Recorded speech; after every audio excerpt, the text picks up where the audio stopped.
हाँ तो फिर भोजपुरिया फैंस वाला एक और ही नया बड़ी जानकारी एवं सबसे बड़ा खुशखबरी का रिपोर्ट लेके आया हूँ, जो कि खेसारी बाद अब जब अक्षरा भी पहुंची है बिग बॉस में, तभी भी पवन सिंह के गाना पे खूब धूम मच रहा है। जो कि सारे कॉन्टेस्ट जो कि सभी धूम मचा रहे हैं भोजपुरी पे, जो कि भोजपुरी के नाम सबसे आगे है, तो सारे परफॉर्म भी दिखा रहे हैं और गाना भी गा रहे हैं, गाने पे डांस भी कर रहे हैं, जो कि खूब वायरल हुआ है पवन सिंह के इस गाने का नया वीडियो। जी हाँ, तो आप लोग भी जान रहे, अब खेसारी बाद अक्षरा गई है तो फिर पवन का वाहवाही, जो कि भोजपुरी के सबसे बड़े सुपरस्टार गीतकार संगीतकार स्वर, जो कि पवन सिंह के बादशाह कहा जला भोजपुरी में।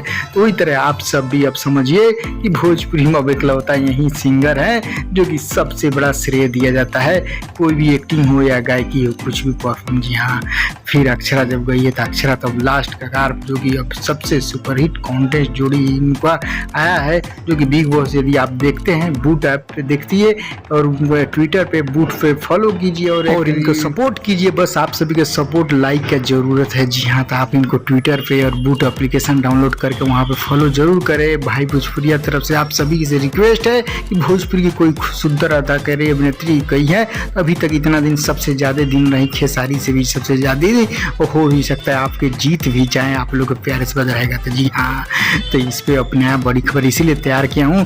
पवन सिंह के फैंस लोग से भी रिक्वेस्ट है, भोजपुरी का नाम आगे जाएगा, प्लीज सपोर्ट कीजिए इनको, अक्षरा जी को, और अक्षरा के फैंस और अदर स्टार लोग के फैंस को भी नम्र निवेदन है भाई भोजपुरी की तरफ से, सभी लोग सपोर्ट करें ट्विटर पे और आप बूट ऐप पे जो यहाँ पे आप देख सकते हैं, वहाँ पे इनको रिक्वेस्ट करें और इनको शेयर करें, सभी फ्रेंड्स को जानकारी दें कि कैसे कैसे वहाँ उनको सपोर्ट किया जाता है। सपोर्ट करें ट्विटर पे हैशटैग लगा के, बूट पे भी फॉलो करें और इसको सपोर्ट करें। तो यही नया खबर पवन सिंह गाने पर धमाल मचाया, फिर आप लोग यहीं भाई भोजपुरी रिपोर्ट दिया, तो आपको रिपोर्ट कैसा लगा? हाँ, तो पवन सिंह ये गाना बजे का है ना। जी हाँ, तो सब हिट है, सबसे ब्लॉकबस्टर है, लॉलीपॉप लागे और नया नया जितना गाना आ रहा है सबसे हिट, सभी परफॉर्म दिखा रहे हैं वहाँ पे, सभी गाने पे सभी डिवाइज करके वीडियो बना रहे हैं। आप लोग प्यार सपोर्ट जरूरत है, आप सभी देखिए सपोर्ट कीजिए, खबर को लाइक से कीजिए, ज़्यादा से ज़्यादा चैनल पर नए हैं तो भाई भोजपुरिया को सब्सक्राइब करके घंटी ऑन कर दीजिएगा, ताकि ऐसे ही नया बड़ी खबर सबसे पहले पाएंगे, कोई न्यूज मिस नहीं हो। लाइक शेयर कीजिएगा, सपोर्ट करना ना भूलिएगा, अक्षरा को प्लीज सपोर्ट।